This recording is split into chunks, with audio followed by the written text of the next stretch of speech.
I poliziotti del reparto colloqui dell'Istituto Penitenziario Antonio Lorusso Pagliarelli di Palermo, coordinati dal dirigente aggiunto Giuseppe Rizzo, nei giorni scorsi hanno colto in flagranza di reato la signora O.D., residente a Palermo e nata in provincia di Milano, convivente del detenuto ristretto presso l'Istituto Penitenziario Pagliarelli dalle iniziali AD, già recidivo in simili fatti e nato a Palermo.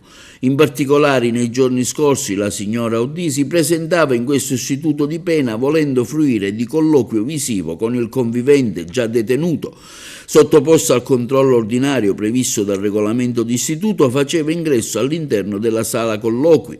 Poco prima del termine del colloquio, l'agente addetto alla vigilanza della predetta sala colloqui notava la convivente che portava la mano sinistra all'interno del giubbotto per poi estrarla tenendo il palmo della mano socchiusa.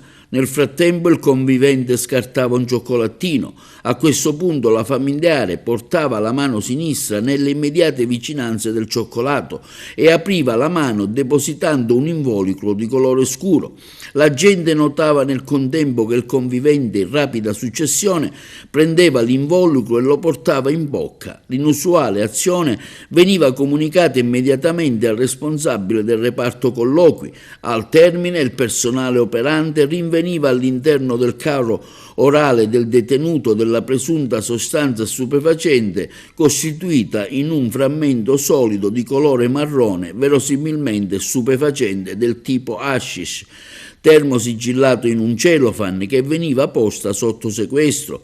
La sostanza successivamente veniva posta a pesatura con la bilancia di precisione, la cui regolarità è stata preventivamente accertata ed è risultata essere pari a grammi 2. Il detenuto in questione non è nuovo a reati simili.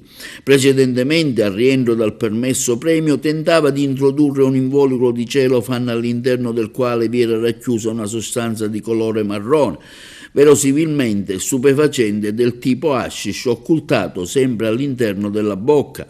Dell'avvenuta operazione si notiziava immediatamente il pubblico ministero di turno presso la locale procura della Repubblica di Palermo.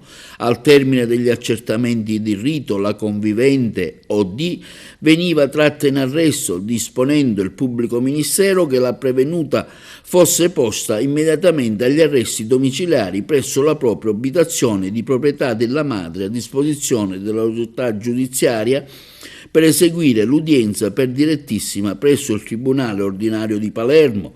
Relativamente al convivente detenuto, ultimati gli atti, veniva posto in isolamento ai sensi dell'articolo 78 del regolamento vigente.